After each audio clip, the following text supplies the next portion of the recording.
My grandkids are now 14, 13, and 7, 2 boys and a little girl. And they've been seeing me grow into this. Finally, I just only dress as female. I have no male clothes at all. I kept one shirt. They call me Paparina. Paparina. I let them call me that. We'd have friends come over, and we don't tell the friends. We don't tell anybody. They don't need to know. I'm proud of who I am, but they don't need to know. But the one couple says, "Hey, why do they call you Paparina? Why Paparina?" I said, "Oh, that's a good question. I've got a great answer because I raised my son all by myself. So I was his mom and I was his dad." Oh, you got a good answer there. That's my story, Wendy, and I'm sticking to it. What do you really know about people who are born transgender? Have you ever met someone who's transgender? Well, if you're like me, you're curious but hesitant to ask questions. Well, welcome to Demystifying the Transgender Journey. In our conversations with people who were born transgender, their families, friends, and the professionals who support them, we ask probing questions and discover insightful and educational answers. You can also find more information on our website, thetransgenderjourney.com. Now let's get right into today's episode. Welcome, everybody. Thank you for joining us for another episode of Demystifying the Transgender Journey. I'm one of your hosts, Lynn Murphy. I'm the cisgender half of your host, and I am the best-selling author, founder of Women Who Push the Limits, and a leadership coach. And your other co-host is Wendy Cole, who is a transgender woman. She transitioned when she was 67 years old, which proves that you're never too late to live the life that you want to live. Together, we're bringing you conversations that open minds, touch hearts, and hopefully inspire change in this world.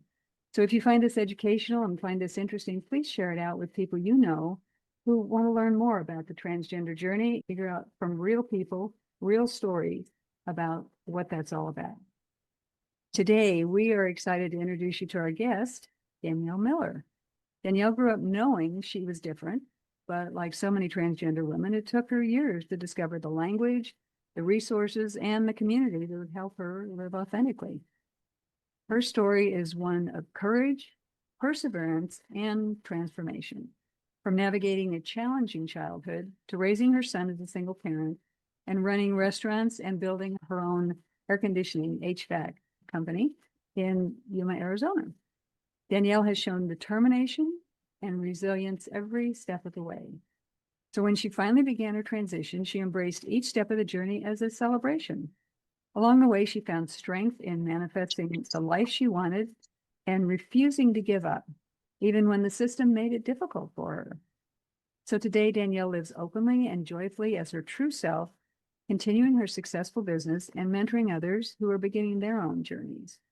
She brings honesty, humor, and deep insight into what it means to live authentically. And we can't wait to share her story. So please join me in welcoming Danielle Miller. Danielle, thank you for being here today. Hi, Danielle. Hello. Thank you for being here. So let's start with your childhood. Let's work from there. What kind of childhood did you have? So there was 5 siblings. I was the middle child. I was born in New Mexico, Clovis, and then I went to school in Tustin, Orange County, California, and Anaheim, like 1969. I was in 3rd grade. Oh, and I had 2 older sisters. And that's kind of when things started hitting me a little bit. And I was kind of seeing that almost all my friends were girls. I kind of thought then there was something going on. So I just really didn't say anything. My dad was an entrepreneur. My mom was a stay-home mom. Didn't see him a lot. Kind of a dysfunctional home. He was an alcoholic. My younger brother was handicapped. He was blind and autistic. Me and my younger sister kind of raised him because my other 2 sisters in California, they were just kind of wild and out there. So it was very dysfunctional. Anyways, I knew then something was going on, and I didn't know why I had the parts I had, and I had talked to my mom about it. And back then, no one knew anything, but in my mind, there was something going on. So the years went on. Growing up in a dysfunctional home, I was kind of the person that tried to bring everybody together. I wanted everyone to be happy. But I was probably 13, 14, going through puberty. And then I did go to my dad and I did tell him, I just told him that I didn't think that, that I had the right stuff, that I felt female. And I was never to bring that up again. So I knew back then. Were there other signs? Yeah. I would be home by myself. Everyone would be working and doing their thing. And I'd go lock all the doors. And I think I told you before that, way before that, I would go to my sister's bedrooms and stuff, and I would grab their panties, whatever bras I could put on, and put them on me just through the night as I slept. And that just made me feel female. I had no idea why I was doing that. It wasn't a turn on. It wasn't a drag queen thing. It was just only for me. And then I would go put them back, and I got caught 3 or 4 times. And I was warned not to do that no more. And they thought there was something wrong with me. I was going to a Christian school, remind you, and I would paint my toenails and I'd wear panties and I would go to school like that. You know, I just felt good and I felt normal. And I was scared to death when I was in 7th and 8th grade when we'd have gym, that when the guys play basketball, they have half of them take their shirts off and half of them leave them on. So they can tell who's who. And I was in gym and they wanted me to take my shirt off and I refused to, and I had to go to the principal's office because I had a bra and stuff on. Oh, I know. you didn't want to. Wow. Even was for crazy. gym class. And I was always scared that if I got in a car wreck or something, I'd go to the hospital and then everyone would find out about me. So you had a secret to hide. I did. Yeah. What did you do to compensate for that? That must have been really stressful. It was. But when I was home by myself, I go lock the doors. I'd put on a really pretty dress. I would turn on the Brady Bunch and I'd go get popcorn and stuff and watch TV. Isn't Oh, that crazy? I just wanted to be me. that's right. So you knew that was who you were at that age, Yeah, but you were afraid to tell anybody else. I was. I tried to tell my mom. Did they ever threaten you with consequences of any kind if you persisted? Yeah, my dad did. I was threatened with being committed. I was in lockup for 30 days. They locked me up in a general psych. This was later on. So anyways, I go through puberty and I always thought girls were pretty, of course, but I was just hanging with them all the time. So now I'm managing restaurants. I met this gal in college and she was 19. I was 20. I only knew her for 6 months, but I wanted to get out of my mom and dad's house. And we got married because I felt like if anyone would understand, a woman would understand, because I'm going to tell her how I feel. And so it took us 5 years before we had our first child. I ended up telling her. She was okay with it. She understood it. And So she you didn't tried- tell her before you were married. No, but I still didn't know yet. I still wasn't out or anything. I just told her that this is how I feel. How do you feel about it? Have you ever heard of anyone like that? Because I figured I was going to have to just not do anything for the rest of my life and I wanted to just be loved. And I just wanted someone to love me. Did she do that? Was she okay with that? She did. At first she thought maybe I was gay or something, but this story just gets incredible. After 5 years of being married, and I didn't want to have any kids because I didn't want to bring them into it. She had an affair and I told her I wanted a divorce. And then she told me that she'd never ever met anyone like me. And she was more tomboyish. I picked all of her clothes out for her. I go shopping for her. I got all of her clothes and I try them on first and give them to her. And she was okay with that. And then when our son was born, I did Lamaze classes, everything. I was really into this. And we go in the room and out comes my son and the doctor holds the baby and puts the baby on her stomach. And she crossed her arms and said, no, she didn't want him. So I immediately cut the cord. And from there on, me and him bonded. And she never breastfeed. She never took care of him. I did the whole time. I got him up at night. I bottle fed him, everything. I was the mom. She didn't want anything to do with him. And I was a very good mom. So I knew then, and it felt right. And then I finally told her, and we lived kind of like lesbians inside our house. And we didn't tell no one. But I thought that's the best that could happen. She had another affair. And I said, I think it's my fault too, because I'm not the guy that you want. And so she left. And my son was 9 years old. I was running restaurants at the time. And I got full custody. She never saw him again for 20 years. And she paid me child support. I took care of my son all by myself, and it was okay. But I noticed being male, no one helped me, and it was tough. But anyways, to make a long story short, she moved to Denver, Colorado. My son graduated from high school. I ended up moving to Yuma because all my family moved here, and I was living in Dallas. And she reconnected with her son, and she felt awful. They reconnected. She became my best friend. She and her husband came here on the 2023 August 1st when I had my bottom surgery and watched the grandkids. And she supported me, and she thanked me for being a mother. And I'm about ready to cry on this one. She died last November. She had cancer. Oh, sorry. So I'm very, very close to my son. He's 38, has 3 kids. He works for me part-time. And so I forgot to tell you. So how I ended up in Dallas was it's called Grapevine, Texas. And we were going to this Baptist church, and my wife at the time and myself went to the pastor and told him how I felt. I said, there's times I feel like I'm a woman and this and this. And at that time, I don't know if you remember back in 94, 97, they were talking about multiple personality disorder, MPD. Yeah. They were saying that's what they think I am. They said, no. I don't know what you're talking about. I don't have different people in me. I just feel like I'm a woman. So they said, this won't hurt anything. We'll get your insurance to cover you. So they had me go to Grapevine, Texas in general lockup. I couldn't get out for 30 days. And I dressed as a woman and everything. They like committed me. And so I was great. I thought, wow, everyone knows now, my family, everybody. So they were trying to diagnose me as multiple personality disorder, which wasn't correct. But I ran with it because, wow, I get to be a girl. So in my They were doing therapy with you. They were doing everything. They were trying to treat me for multiple personality disorder. So can you bring out Samantha? I said, what are you talking about? And how many people do you have in you? And I said, I don't have anyone in me. Don't you guys understand what I'm trying to say? So after that, I just went back to my normal life. And I just, every single day, I'd wake up with the same feeling.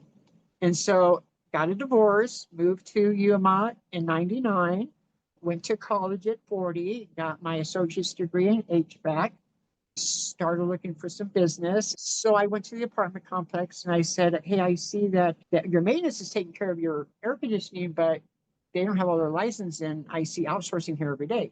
Well, the owner said, look, you just got out of college. That's enough to get your foot in the door. Do all of our tune-ups, 500 of them. Took me 2 years, and I've been in ever since. And so I specialize in apartments. I have 2 contracts, which is 800 units, and I've been doing it for 24 years. When you started doing that, were you presenting as a man? I was a man. I don't think I'd have this job if I wasn't presented as a man. I don't think I would. And that's just horrible. I think that's the only reason I really got it. So I ended up getting married again because I wanted my son to have somebody. She was at the very complex that I started working at, and I noticed that there was keys in her front door, and she was carrying a baby, and I gave them to her, and she saw me as a male. Anyways, we started seeing each other, and we got married.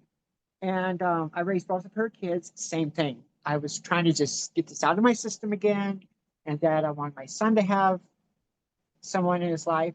And that went on for about 15 years. I established myself, started building my business, made 6 figures, paying for everything, raising her kids. And 2018, when Amazon came out, same thing happened. I started ordering bras and panties. Before I learned about HRT, I was getting all kinds of herbs and stuff to try to raise my breasts and everything. And everything was coming in through Amazon. It was going to a PO box. So it was great. I got all this stuff.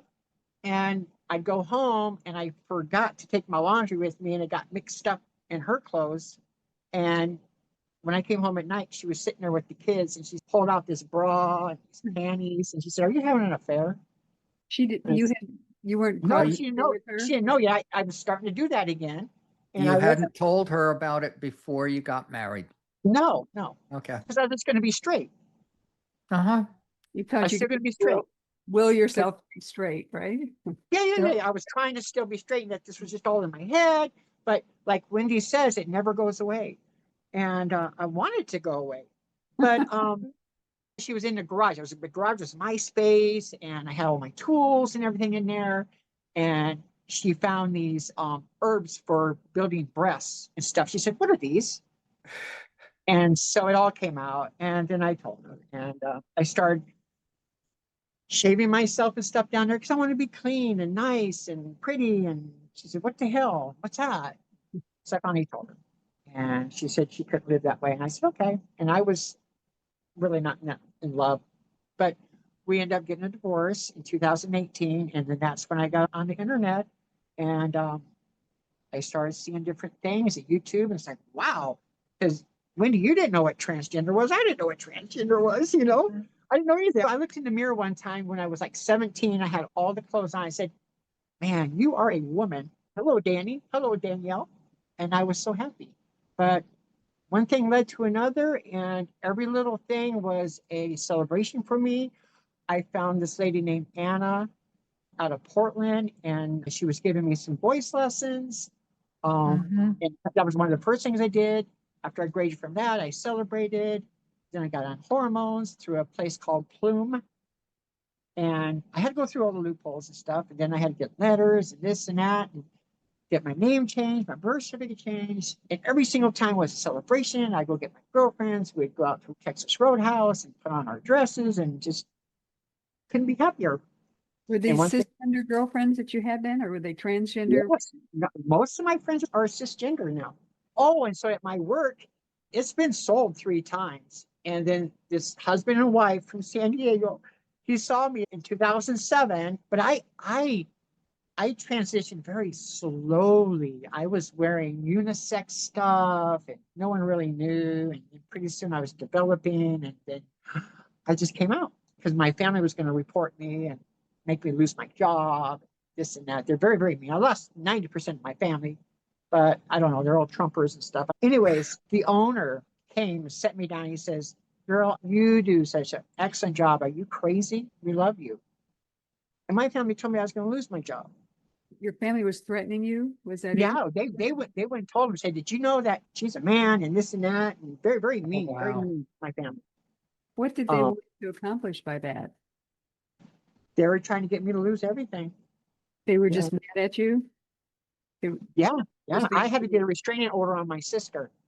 But I've been with him now for 11 years, and I do full service tune-ups, and I'm just about ready to finish up the 500 installs. It's taken me 7 years to do. And they love you and you're doing a great They job. do. They do. And they don't care if you're a woman. They don't care. Yep. I'm the only female out there in the field. And at first, the maintenance guys really kind of had a problem with me, but now they don't because they can't touch the ACs. I do everything. But I'm telling you, and you guys know this, if you throw, I don't care who you are, if you throw enough mud at that wall, something's going to stick. And I've been doing this for 25 years, you know? So anything electrical, anything, I got my license for all that. But they're cool with me. And I get therapy. I still choose therapy. I get it once a month, pay for it myself. I've learned tools like silence is gold, pick your battles. I didn't know what that meant. It's like I just let the guys talk, but I'm the one just doing the work. Anyways, it's good. And When- also they've gotten to know you and know that you're a Yes. good person. Yes, absolutely. And they treat me really well now. And it's like, I'm not used to this because I'll get a whole truckload of condensers come in, and they were letting me just unload those by myself. But you know, Wendy, after being on HRT and stuff for a while, we do lose a lot of strength, Oh, right? yeah, God. totally. Yep. So the truck driver came out and said, "Hey, ma'am, can I help you?" Isn't that something though? When they don't misgender you, it's like, wow, this is so cool. But Right. anyways, So they'll come over, they'll help me for the first 10 or some years. And there's people who've been there for a long time as residents. I'll go there and fix their AC. And oh, yes, because I knock on the door and you have to really knock and go in and you get permission. You guys say maintenance. I say AC guy, AC guy. Now it's like, AC girl, AC lady. Hello. I'm here.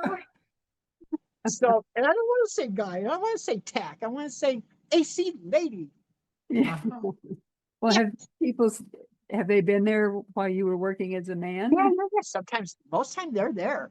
And then the women, they're like, "Wow, I hope they pay you good.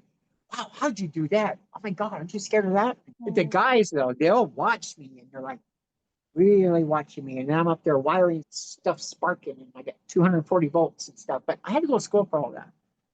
Well, you had to prove yourself to people. I did. Absolutely. Were a female. Absolutely. So Yep. when did you start finding out what it meant to be transgender? You know, you said you didn't know anything about this in your early life. I didn't know the name of it. And I thought I was kind of alone. And at first I thought it was really gay. And I'm going to be honest. I tried the gay thing and it did not work for me because I was not gay. I mean, I thought it was because I like guys. And Wendy, I watched some of your stuff and you're right. I mean, I liked girls. I was with women, right? But I consider myself a straight girl and I just like men. I was always attracted to men, and my wife, I kept saying, "Are you gay? Is something wrong with you?" I even had guys would leave me notes and stuff. I don't know what I was sending off to them. You were sending off that female persona. I was. That energy. I was. Yeah. We'd come out of the restaurant together, and I have notes on my window with her with me. But when I was in 7th grade in Sioux City, Iowa, that's where I grew up. I will never forget the guys after gym and stuff. We'd go and shower in one big shower, and we have to be naked, no clothes on. And I got aroused because there's guys there, right? And I got the hell beat out of me because they said I was gay, but I wasn't gay. So it was Nobody Yeah. knew at that time what no. And I didn't. I mean, I knew that I didn't. It's not that I was not in the wrong body. I had a talk with myself, and I set myself down, and I said, Daniel, because that was my name. And I said, how do you feel about me kind of remodeling your body a little bit? And he said, it's okay. So that's what I did. So you didn't know what this was, but then did you meet someone who was transgender? I did. I met You know someone what in this my was. trailer park, and it was a trans man. He's my best friend right now.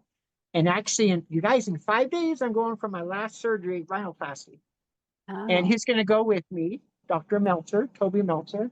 And we didn't know I was in an LGBT thing, and we met up and we told our story. He's been my friend ever since. was he supportive when you transitioned, or had you already transitioned when you? I already transitioned, but there was another guy that saw me from the ground up. That's a guy that's I've known since my transition. He's staying in touch with me, but he's a married man. And I told him that song with Selena Gomez, Call Me When You Break Up. So that's what I said, call me when you break up. But he saw me from the ground up and he's just absolutely amazed with me. I think he would be that special guy, but I'm not going to be that other girl. But anyways, what I meant by I didn't know the name. I thought I was crazy and weird. My family thought I was crazy and weird and put me in lockup, and I kept telling them. So when I found out it wasn't just me and I wasn't just alone, then I started going on YouTube and I started seeing things like Caitlyn Jenner, Victoria Rose, and stuff like that. I was like, wow, this really is me. And then I just didn't look back and I just started doing my thing. So when you say you start doing your thing, what was? I was taking my HRT, finding out my style of clothing and not go really crazy at first, because at first you want to put on the sexiest stuff and everything else. And it's like, whoa, I just brought more attention to myself because I'm watching women and that's not how they're dressing. And before the Walmart started closing at night, I would put on the most feminine stuff I could put on. And I'd go at midnight and act like I'm shopping, because you know when there's eyes on you, right? And if there were eyes on me, it's like, okay, I'm done. And I go home and say, nope, not ready for that. And I just waited and went down on the clothes a little bit and just watched how other women dressed. And they started not misgendering me anymore. And my attitude, not expecting. And some people, they don't mean to misgender you. You know, there are some haters though, but it's like, okay, just not make a big deal about it. So you slowly started I dressing did. androgynously, and then eventually started living full time as in your female presentation. time. That would happen. Full time. Yep. Just got my passport changed right before Trump got in. So, God, thank God. So how did it feel once you could live full time? Oh my God. I wake up every morning and I go stand in front of the mirror and I just wake up happy. Absolutely happy. Good for you. That's so great. Who wouldn't want that? Wendy, you look really good. So you came out at Thank you. 68. I'm going to be 65. I came out at 62. Okay. So that's a lot of years living as a man in a Yeah. man's body. Yeah, living as someone you weren't. Right. So it wasn't that long ago. And No, sounds like you're really enjoying living as a woman. I am. It's who So, you really are. so my son, he's my only child. He just loves me to death. He put a thing on my phone so he knows where I am. He worries about me, and I keep forgetting. I can't just go out at midnight and just go get gas. He says, "You guys stop doing that." Anyways, he tells me he's really upset I'm getting another surgery. He tells me how beautiful I am, but he used to call me Paparoni, like pepperoni.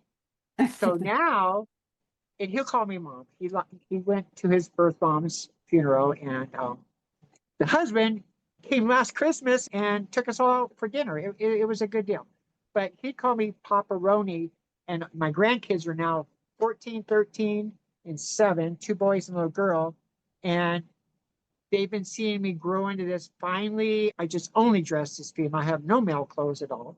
I kept one shirt, and they call me Paparina, Paparina, and I let them call me that. We'd have friends come over, and we don't tell the friends. We don't tell anybody. They don't need to know. You know what I mean? No, I it's don't know about their life. It's not that I'm stealth. I'm proud of who I am, but they don't need to know. But the one couple says, "Hey, why do they call you Paparina? Why Paparina?" I said, "Oh, that's a good question. I've got a great answer because I raised my son all by myself. So I was his mom and I was his dad. Oh, you got a good answer there. That's my Great. story, Wendy, and I'm sticking to it." Well, there you go. Good for you. How did your son find out? Did you come out to him? What was the story when Yes, I did. Because he found out too when that picture came out on Facebook. Oh, And okay. then he and his girlfriend came over and they said, "Come on over." They said, a couple of times my girlfriend's kids said that they thought they saw you had a bra on, this and that. And they saw things happening. And he said that his biological mom did tell him about me. He said, "Did she come out to you yet?" So he said, "She told me 5 years ago." Oh, See, she told him, he says, "You raised me. You did not leave me. You were my mom." And him and I are very close. And I'm the one that took care of him. I was his mom. And I never let go. But yeah, at first he says, "Hey, don't really come around with the bathing suit." Now we all go to the river and I got my bikini on. So it's all good. But it was a slow deal. It took a while. but you sound so happy being the way you are now, presenting I, and just I living. am. How about you, Wendy? I couldn't be more happy. I know. Absolutely. And Exactly. you guys, there'd be times I can't sleep at night. And so I'll just put on some really nice clothes and I'll go to Denny's and they know me at midnight and I just people watch. And I have my Mhm. coffee and I just, "Hey, hi, ma'am. How are you?" I had a guy sit with me once. Isn't that wonderful to live like that and comparing that to the way you were living before? It is, and I'm thankful that you as a biological woman take interest in this and want to know about us. I find that fascinating and thank you. Well, thank you for sharing your story because I think it's important for cisgender people, even open-minded people who just still don't understand what's going on. They hear so much garbage on the news and in politics, and it's important that we educate people. And I'm just happy to be able to do this. I'm actually very honored to be able to do this, and honored Oh, that Cindy has shared so much with me and taught me so much, and that we're doing these interviews with just amazing people. For me to meet people like you and such fascinating, wonderful, amazing individuals, that's really an honor to me now. I just really am very, very happy at what I'm doing at my old age. wow. And like Wendy had said, I was watching some of her stuff. Like she says, it's really not complicated. People make it complicated. Yeah. It's so easy to understand. Kids grasp it like, "Oh, okay, hi, grandma." Oh, yeah. Exactly. Well, the adults try to put it in a box and think it's binary and that's all there is. And there's a choice between male and female, black and white, whatever. And that's not the way humans are. That's not the way the nature is. Yeah. 1 in every 1,000 are born transgender. So do the math. There's a lot of people out there hiding. Yeah. This is part of humanity. Always has been, always will be. So Yep. what if you're willing to talk about your dating life? What's it like at 62 years old to be dating, and how safe? So after my SRS, I could not wait. I got this badass Ferrari now, right? Oh, yeah. Just so our audience understands, you're talking about sexual reassignment surgery, right? Yeah. SRS. And then I had the labiaplasty after that. That's just to make everything more pretty. Anywho, so That's after because about your 7, 8 surgeon does a months, two-step process. yes, mine did. Yeah. Yep. So after that, 7, 8 months, I went on a dating site and I put trans on there.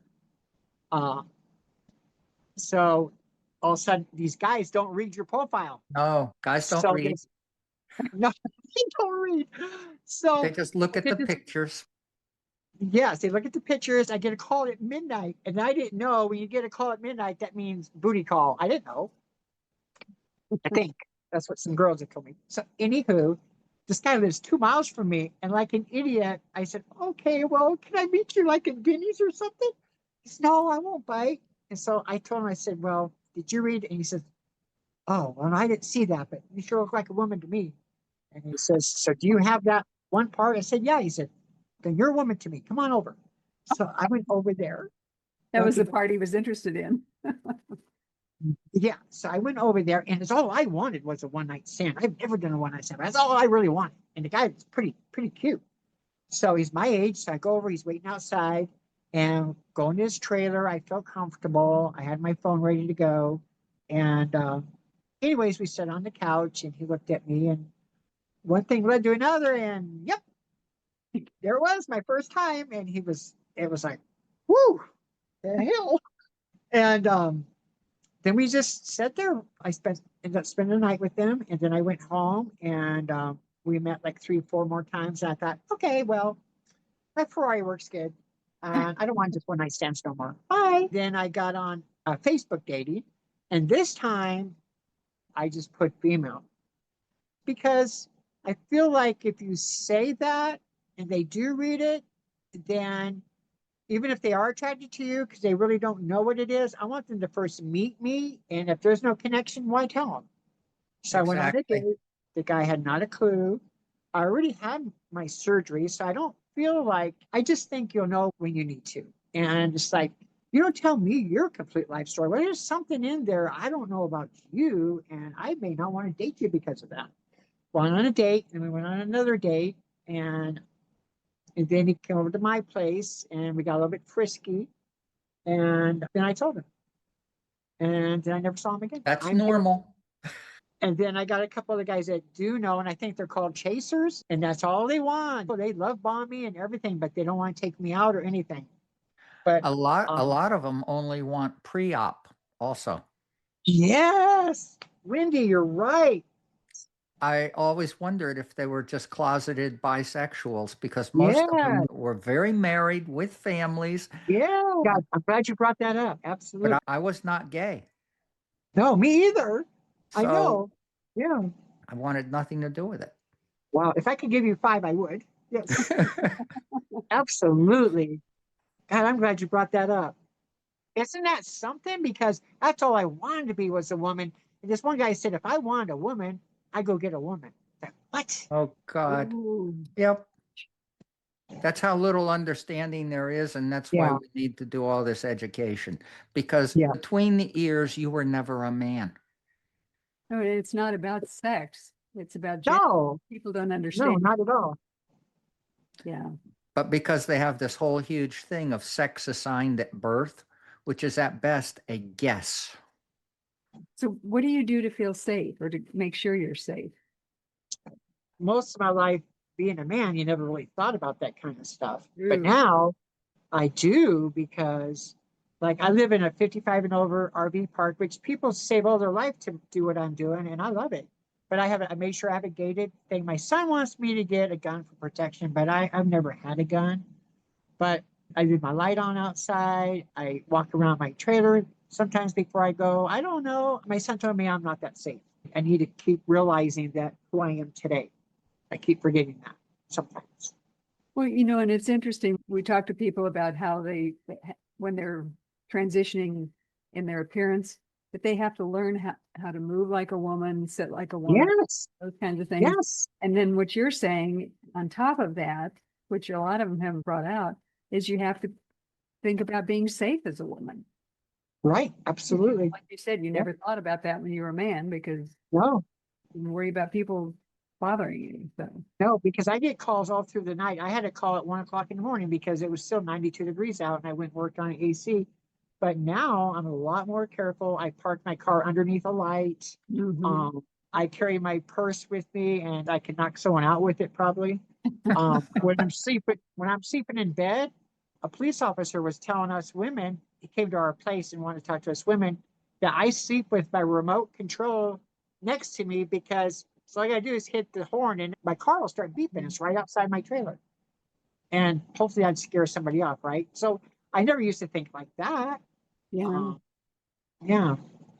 So that's one of the things that's different about being a woman. What other differences have you found now that you're living full time as a woman that you didn't expect? Um, I didn't expect, I get treated as a woman. It's like, wow, I get offered more things. People open the door for me now. No one really offered me water before, especially men. I get, ma'am, I'll carry that out for you and stuff. But on the other hand, it's like, I don't know shit either. Like, Yep. like, yeah, You're just a get dumb lower. blonde. Yeah, dumb blonde. Absolutely. We don't know anything. Especially being in my business. I don't tell the outside people what I do because they don't believe me. But Yuma, Arizona is like huge in air conditioning. And there's one place, about 500 techs. There's one other female, but she doesn't own her own business. And I go there and get all my supplies, and I can name the same stuff they name. And they look at me like, what the hell? You know what I mean? What is she doing in here? The manager of the whole place is a woman too. I go in her office, we kick back and put our feet up on her desk and we have coffee and we just smile at all the guys. But I get treated like second best, Mm. kind of. I'm not used to that. So in some ways, there's a deference because you're a woman, but then they Serious, respect serious. your abilities or your intellect.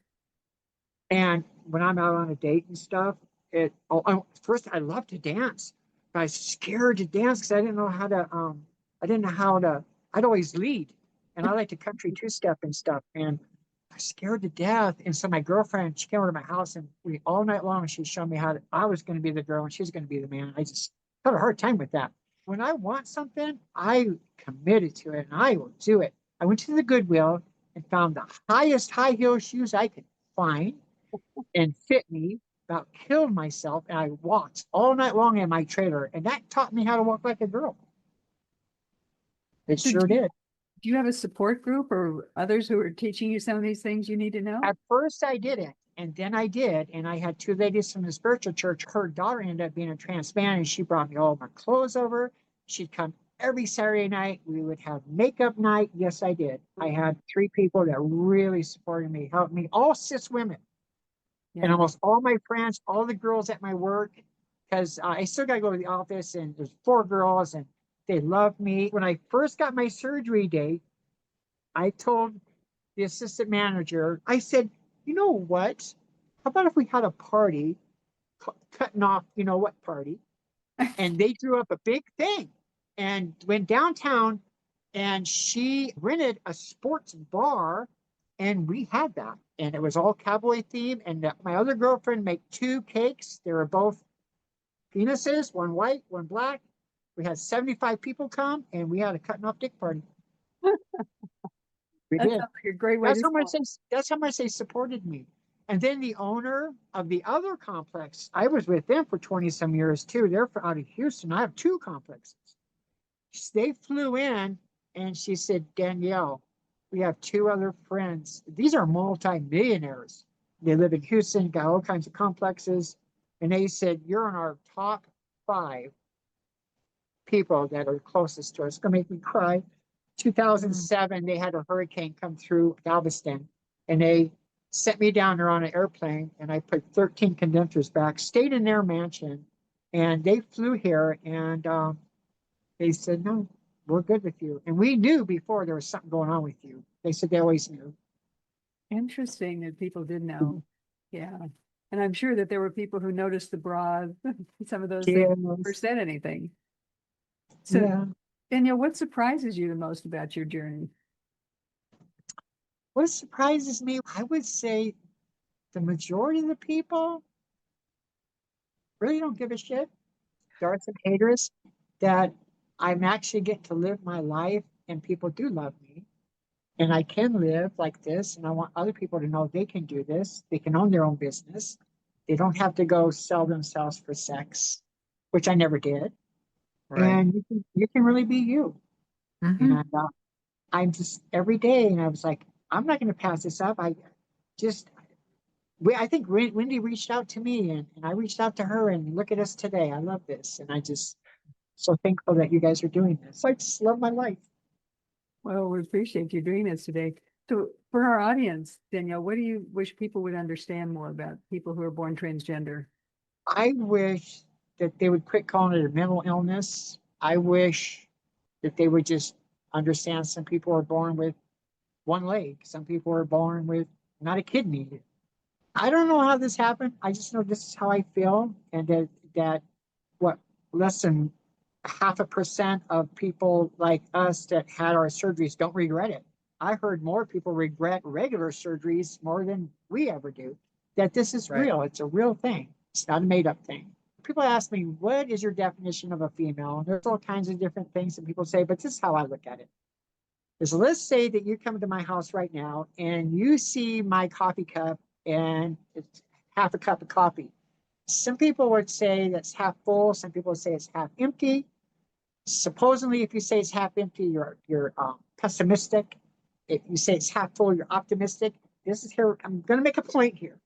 Is to me, to you, that cup of coffee should be half full because you're never going to see it again. You're going to walk out that door, and that cup will always be to you. It was half full.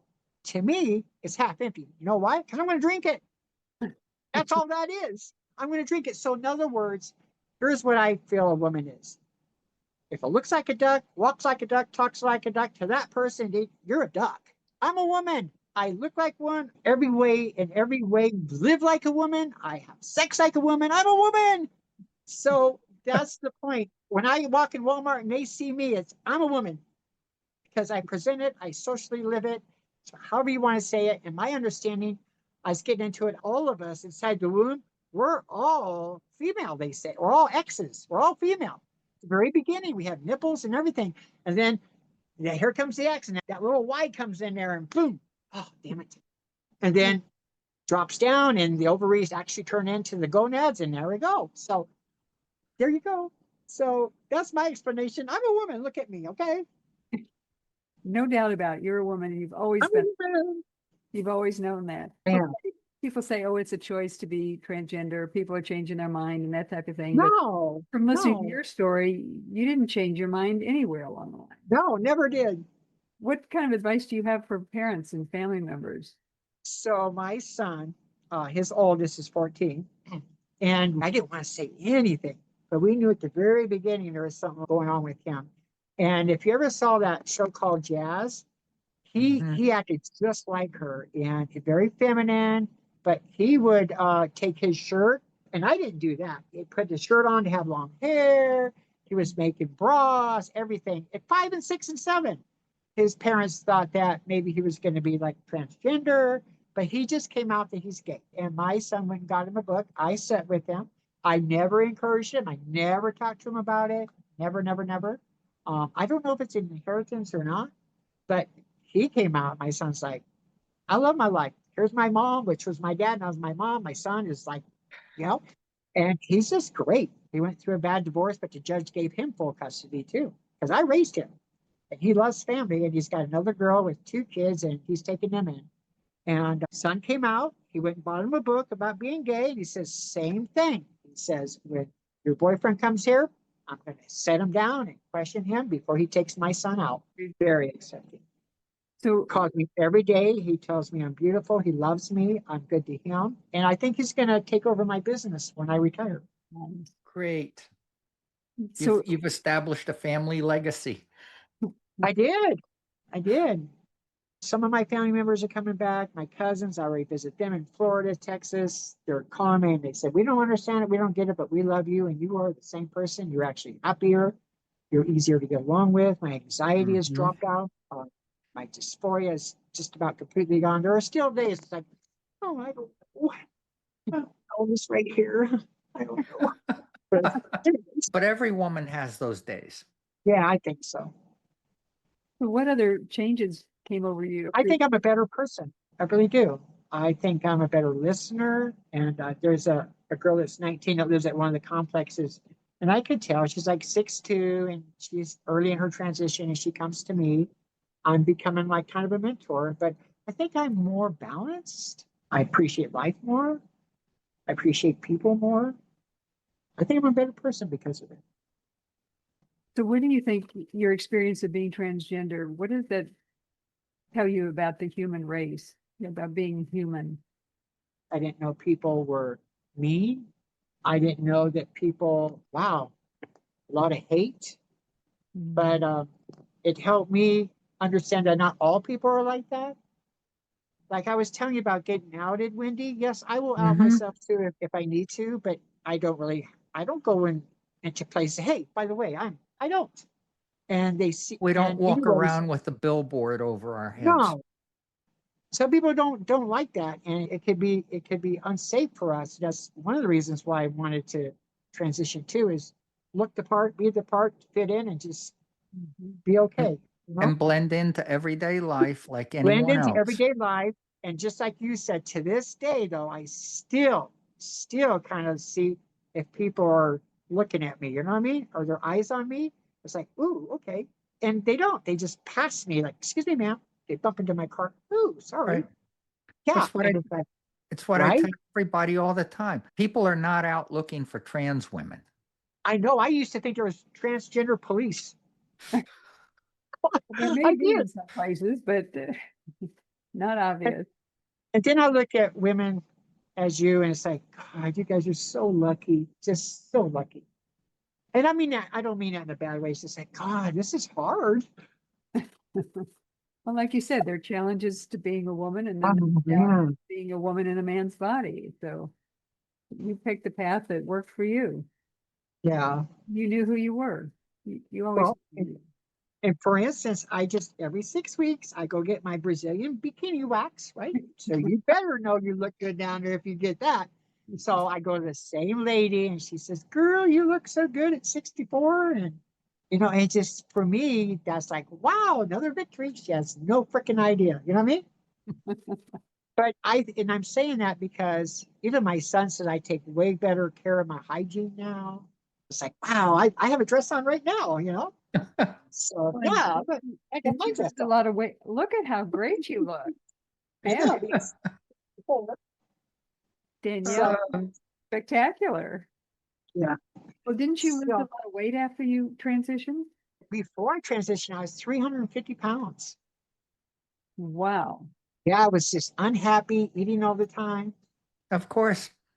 So Yeah, you love yourself more now is what I'm I hearing, do. I do. I love myself. Yep, which is such I a do. big part of It is. It really is. whether you're transgender or cisgender, doesn't matter, but we've got to love ourselves to really feel And, good. and I agree with Wendy. It's what's between your ears is your gender. Absolutely. I think Wendy probably was been wired up like a woman, and I've always thought like a woman. Like some of these women, my girlfriends, I say, "Well, Danielle, just give us some tips. I mean, we're living as a male. What do men want?" So, I'll tell you what men want. They want you to tell them that they're pretty. They said, "Oh, really?" I said, "Yeah, they want that. They just pretend they don't." So she come back. She said, "You dumbass! I told my boyfriend that. And he thought I was weird." But that's what I thought. I like to be called pretty. He said, you weren't thinking like a man. So I did.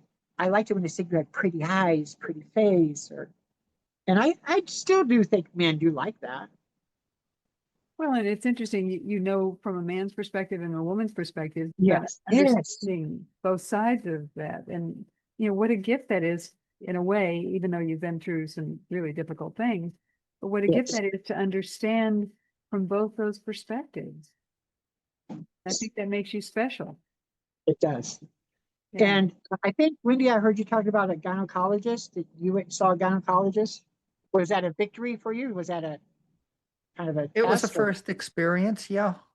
Yeah. And the first time was amazing because I thought the girl that took me into the office would actually tell the doctor. Because when I was asking all those questions, I said, forget it. This was surgically created. None of those questions are relevant. Okay.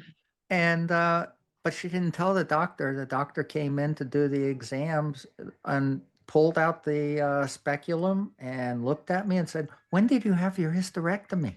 Oh my gosh. So that was a victory. And Good. that was exactly what my surgeon told me would happen. Good. Well, Danielle, this has been amazing today. Is there anything that we've missed talking about before we wind this up? Oh my gosh, it's been an hour.